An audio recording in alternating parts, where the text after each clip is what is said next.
First of all, thank you so much for this very important series. It's like, oh my God, a roller coaster. And then I thought, the future is now. It is already happening as we see. I start with you, Diane. Do you think we are drastic enough with our actions? We personally, but also, of course, we don't have the politicians in our hands. But do we have to be even more drastic?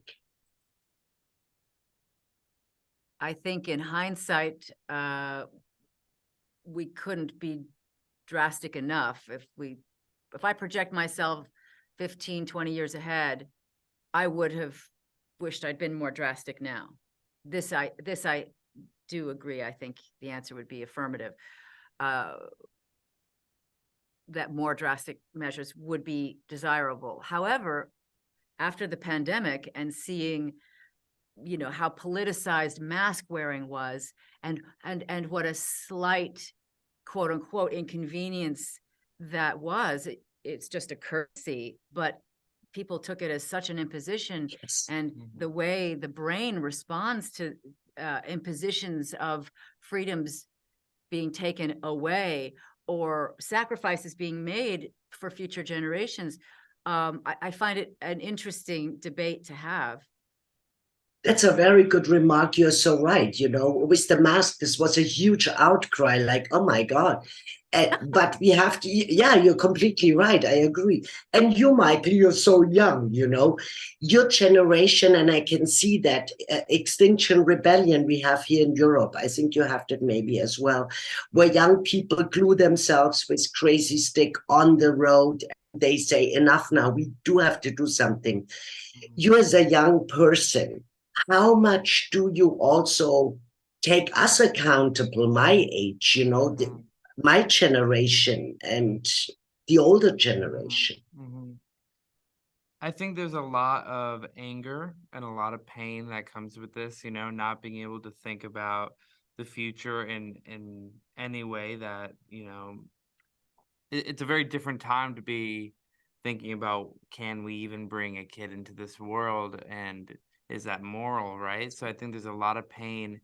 But I know that in my personal self, in my friend group, the resentment can't help anything, but what can help is change, right?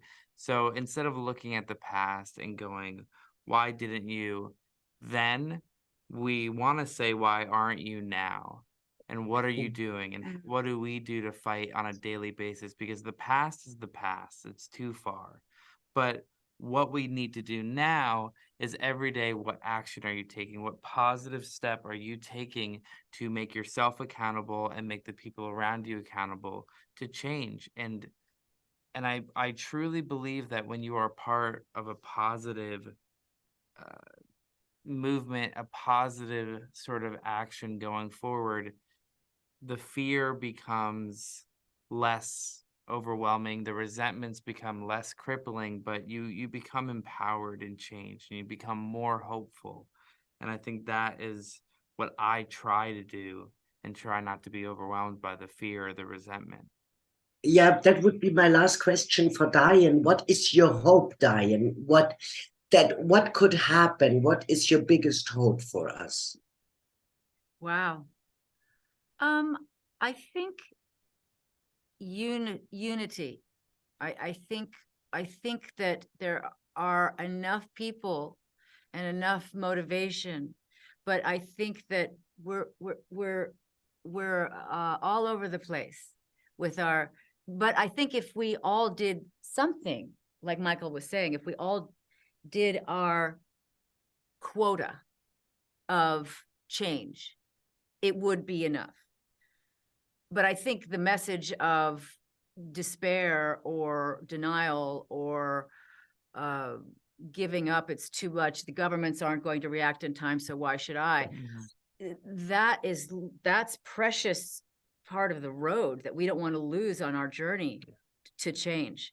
So I think apathy and pessimism, there's no time for that. So I'm very much taking comfort from hearing what you were saying about the generation even I think shame is constructive. It has if you're a parent, you know this. You have to get somebody who's a young person to change their behavior sometimes. And the way you do that is you say, you should know better. And I'm going to tell you what the better is. And sometimes people don't, you know, learning can be embarrassing, or it can be humiliating, or all these human emotions are attached to, it's embarrassing to learn something like, oh, was I supposed to be perfect to start out with? No, we are seeing how imperfect we are as a species. And I think because we have the plasticity, the gift of our brains to learn, change, that is why our species got to where it is as being this, you know, apex predator, and doing what we did with the amazing gift of this planet that we have. So I have hope that the young people will educate and motivate this generation, our generation, to Wonderful. not give up. Yeah. Yeah, thank you so much. And listen to the youngsters, right? Yes. There you go. Yes. Thank you, guys. I have to wrap. Bye-bye.